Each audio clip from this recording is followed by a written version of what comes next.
Convido aqueles que puderem se colocar de joelhos para orarmos a Deus.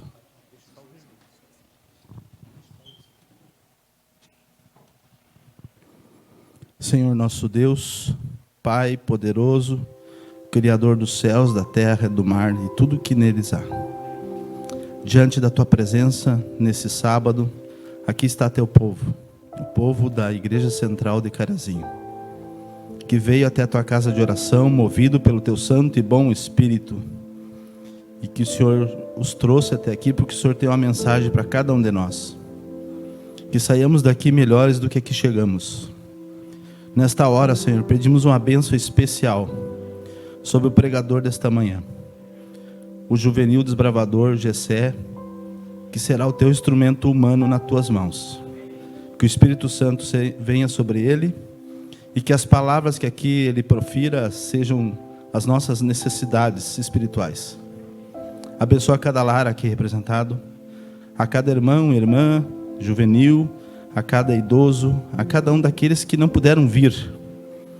Que nós possamos ser os instrumentos logo mais para visitarmos essas pessoas, para levarmos a oração, a visita, levarmos o abraço ou até um aperto de mão. Mas que o Senhor esteja com eles também, Senhor. Abençoa o restante dessa programação e abençoa os visitantes que estão nesta igreja nesta manhã. Assim como todas as Tuas igrejas de Carazinho, São Lucas e Ouro Preto. Que nesse momento o Teu Espírito esteja em cada uma dessas igrejas. Em nome de Jesus eu oro. Amém.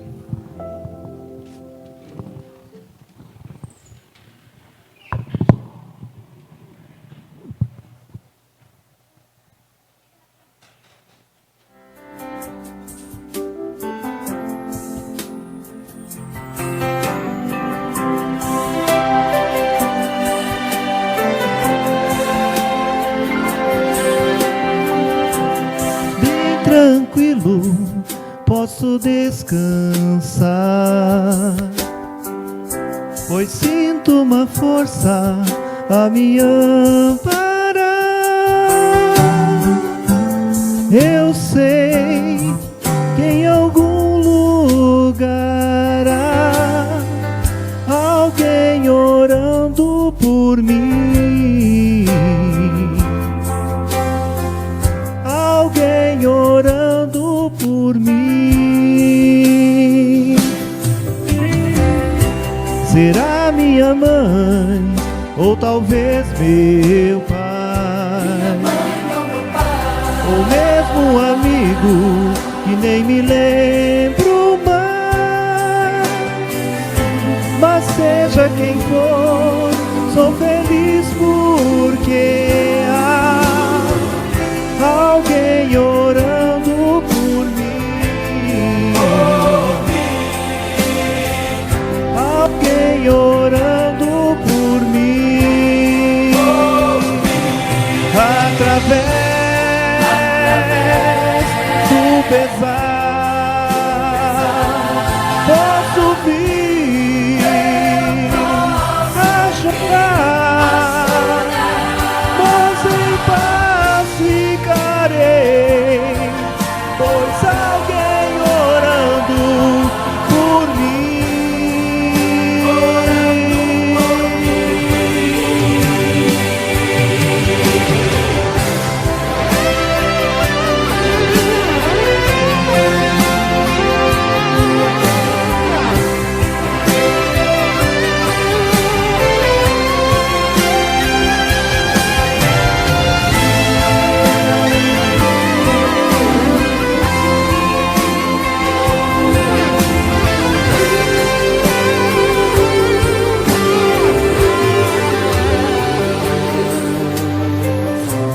Se dura a prova envolver teu ser e parece que nada pode ser pior,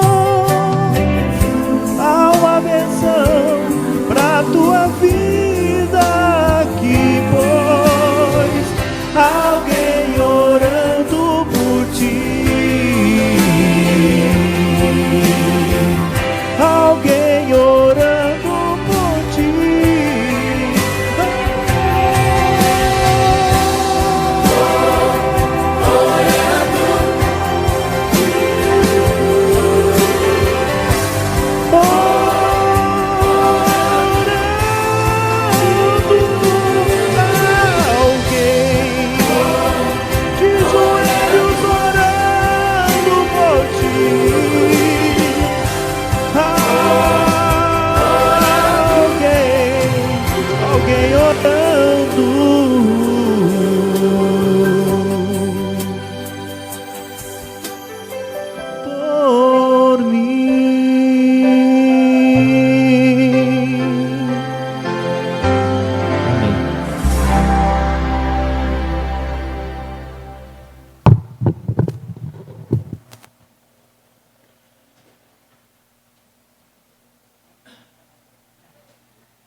Bom dia, igreja.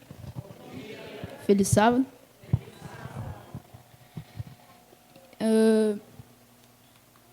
Coloca lá o slide para mim, por favor. Tá, obrigado. O tema dessa manhã será... Ué, não está funcionando. Tá. Fariseu ou cristão?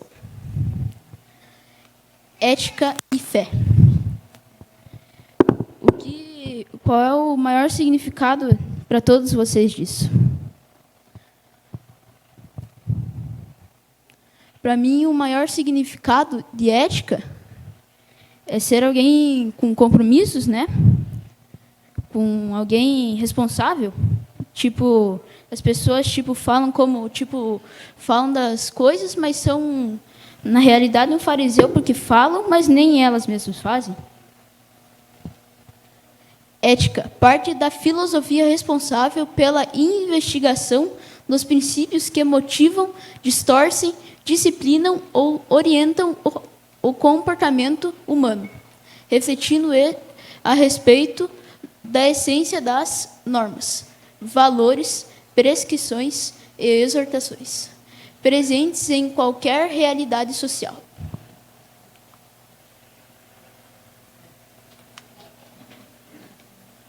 Fé e servir. Fé, todo cristão, eu acho que ele deve ter, né? Muito, né?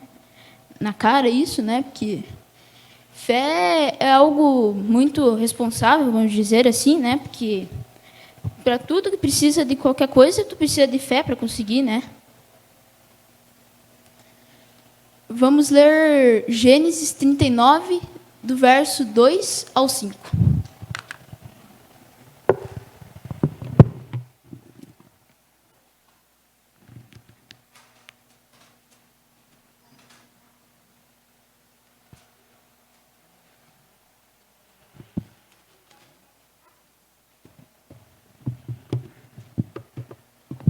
Todo mundo achou?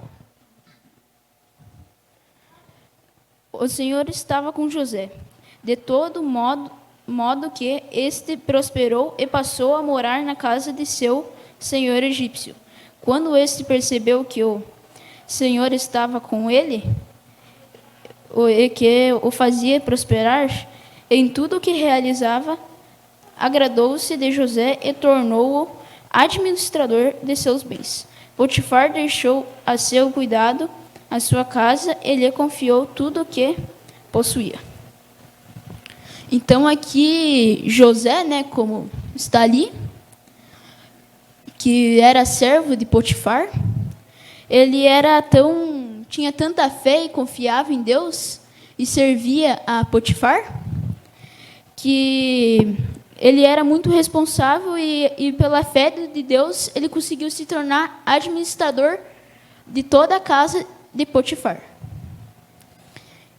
É um ato muito, né, vamos dizer assim, chamativo, por causa que um homem, um rapaz, que era filho de Jacó, foi vendido pelos irmãos, foi invejado, né, antes disso, porque eles tinham inveja por ele ter uma túnica, porque ser mais preferido que o pai dele, que eles. Então, assim, ele foi vendido como servo, como escravo. Potifar o comprou e ele se tornou servo. Depois disto, ele se tornou administrador por ter tanta fé e confiar em Deus e, né, ter um bom desempenho, vamos dizer assim, e servir a ele. Daí, com isso, a mulher de Potifar gostava dele e tentou se deitar com ele. Mas daí ela acusou a Potifar que ele o tentou agarrá-la. Com isso, ele foi preso. Daí ele se tornou chefe do cárcere, que era embaixo a prisão da casa de Potifar. E com isso, ele teve sonhos. E ele teve 2 presos que estavam lá, que eles também tiveram 2 sonhos, que também foram muito importantes nisso, né? Pela vida de José, de toda a vida dele. Até que um dia se tornou de volta ao cargo dele, que era copeiro, e o outro foi enforcado. Daí o faraó teve um sonho, e ele não conseguia decifrar o sonho. Daí, nesse sonho dele, era sobre 7 vacas gordas que saíram do rio Nilo e 7 vacas magras. O primeiro sonho. O segundo sonho foi um pé de espigas que teve 7 ramos bons, muito bonitos, e outro pé com 7 ramos muito feios e mirrados.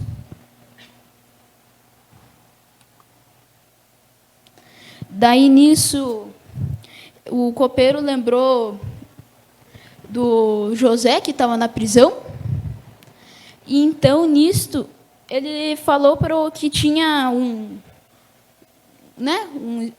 prisioneiro na prisão que sabia interpretar sonhos, porque muitos, como eu posso falar, adivinhos do rei não conseguiam adivinhar.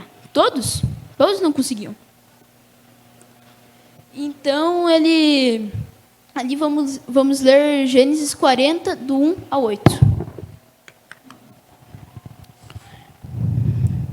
Todo mundo achou? Algum tempo depois, o copeiro e o padeiro do rei do Egito fizeram uma ofensa ao seu senhor, o rei do Egito. O faraó irou-se com os 2 oficiais, o chefe dos copeiros e o chefe dos padeiros, e mandou prendê-los na casa do capitão da guarda, na prisão em que José estava. O capitão da guarda os deixou aos cuidados de José, que o servia. Depois de certo tempo, o copeiro e o padeiro do rei do Egito, que estava na prisão, sonharam. Cada um teve um sonho, ambos na mesma noite. E cada sonho tinha sua própria interpretação.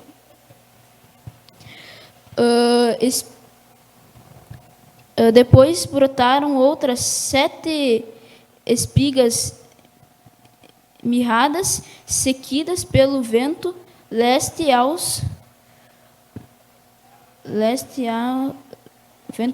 As espigas mirradas engoliram as 7 espigas graúdas e cheias. Então o faraó acordou, era um sonho. Então, nisso aqui, o faraó teve um sonho que ninguém conseguia interpretar. Daí, então, foi chamado José, que foi lembrado pelo copeiro, né? Como eu disse. E ele interpretou o sonho do faraó, que, tipo assim, na parte ali, vamos ler Gênesis 41, 14 e 30.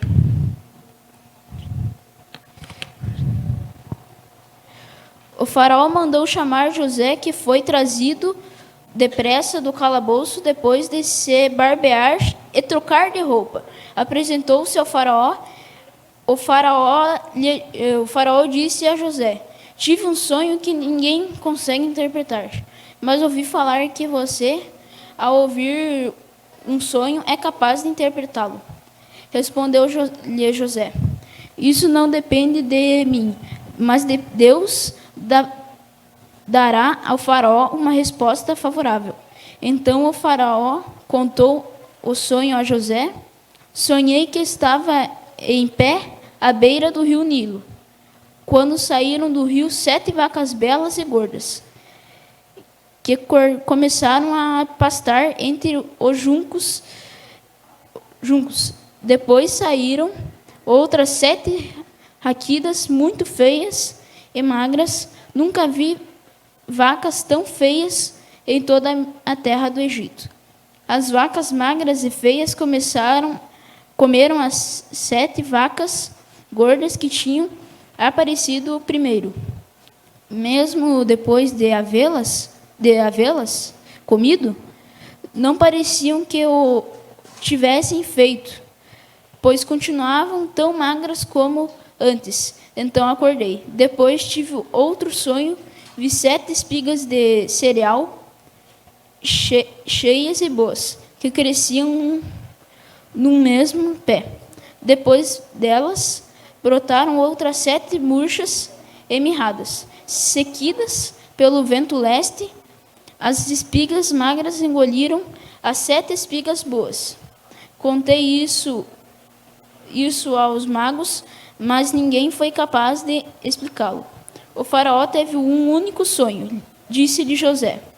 Deus revelou a faraó que ele estava para fazer. As 7 vacas boas são 7 anos são 7 anos, e as 7 espigas boas são também 7 anos. Trata-se de um único sonho. As 7 vacas magras e feias que surgiram depois das outras, as 7 espigas mirradas, queimadas pelo vento leste, são 7 anos, serão 7 anos de fome. Exatamente como eu disse ao faraó. Deus mostrou ao faraó aquilo que ele vai fazer. 7 anos de muita fartura estão para vir sobre toda a terra do Egito. Então aqui ele chegou, José, para o faraó, e aqui algo interessante, que se você ver ali na Bíblia estava escrito que ele chegou e o rei falou que ele podia, que o José podia interpretar sonhos que todos os magos do rei não conseguiam interpretar. E daí o José falou, aqui a parte interessante, que ele não consegue por ele, mas consegue por Deus. Então aqui ele está correndo um grande risco, José, por causa que, se você for ver, o rei do Egito, no tempo deles, o rei, para aquele povo, era um Deus vivo. E daí, tipo, falar que só o Deus verdadeiro de José pode interpretar o sonho do rei que diz ser o Deus vivo, ele podia simplesmente falar, sai fora daqui, né? Que, tipo, falar isso pro rei, né? Então, aqui outra coisa interessante, que José, quando estava interpretando o sonho, ele falou de 7 vacas gordas e 7 vacas magras. Depois veio das espigas, né? E daí, nessas 7 vacas gordas, se tu olhar, no tempo deles, eles tinham vários deuses, né? Os egípcios. E um dos deuses deles, o nome era Hathor, que significava a deusa da fartura. Ou seja, a imagem dela era uma vaca gorda, a deusa da fartura. E daí, se você pensar aqui, 7 vacas gordas saíram do rio Nilo. Significa, vamos dizer assim, né?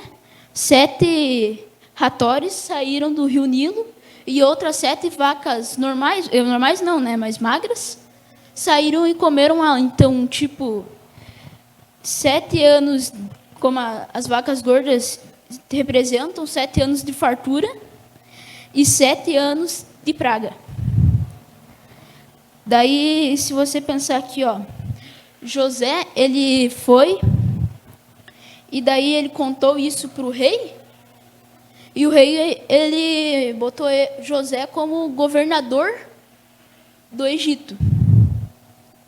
Então, lá, como governador, os atos mais importantes dele para fazer prosperar o Egito, como eu disse, de fé, antes, os atos dele foram, diz isso na Bíblia, que ele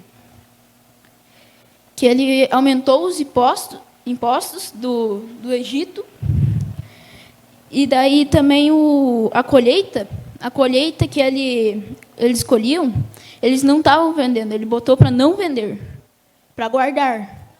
E daí, com o dinheiro dos impostos que o José subiu, ele usou esse dinheiro para comprar mais, né, plantações, mais, né, coisas para passar a praga. E daí, com isso, eles conseguiam passar toda essa praga com comida, né? E daí, tipo, os outros agricultores, né, que tinham tudo que colhiam, né, venderam para o rei, que com o dinheiro dos impostos José comprou. E daí, quando chegou os 7 anos de praga, os outros agricultores não tinham para ter o que eles mesmos comer, né? Daí José nisso foi e ia vender, como tinha comprado de todos os agricultores, ele foi vendendo um pouco do que tinha guardado de comida no Egito, armazenado. E um pouco deixou para o próprio Egito sobreviver, né? Porque precisa, né? E deixou com isso o Egito inteiro rico.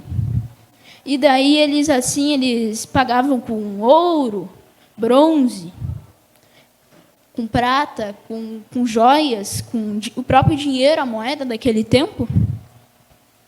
Pagavam com isso, então, com cavalos, animais, até mesmo terras. E daí o ouro, se tu pensar aqui, não era muito valioso no tempo do Egito. Para eles não era valioso, mas eles pensavam que no futuro talvez poderia valer, né? Que isso é verdade, pode valer no futuro, né? Com isso, José, sendo governador, deixou o Egito inteiro rico.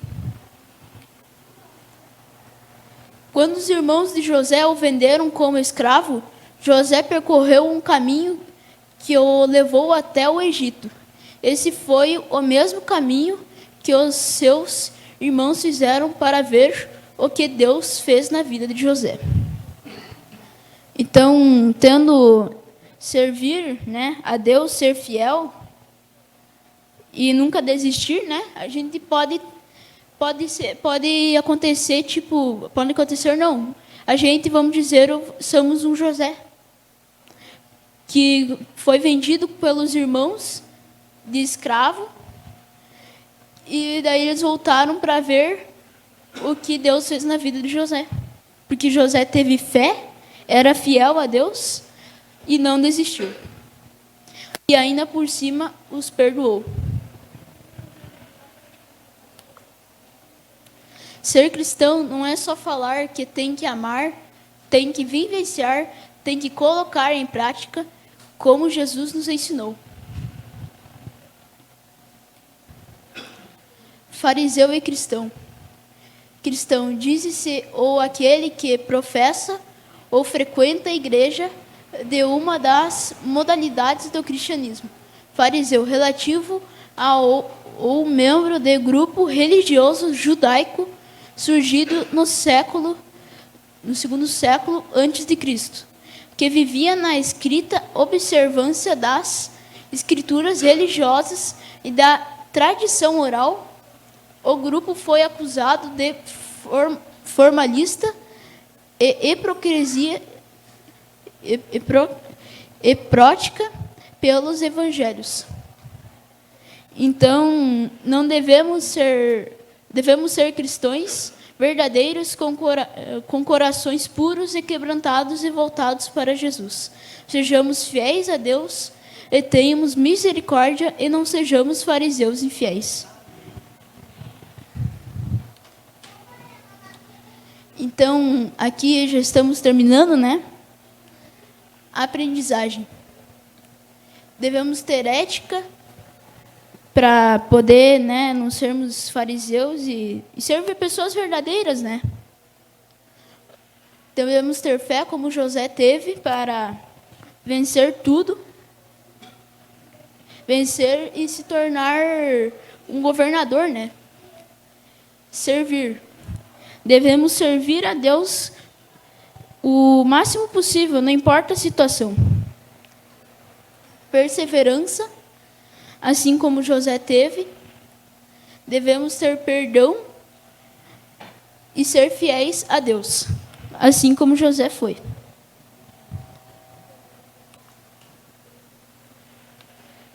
José tinha fé e era fiel a Deus. E tinha perdão porque confiava em Deus e não tinha rancor, mas o servia e era fiel. Não sejamos fariseus, mas tenhamos fé e confiemos em Deus e tenhamos misericórdia de todos. Então era isso. Tenha um ótimo sábado e um bom dia.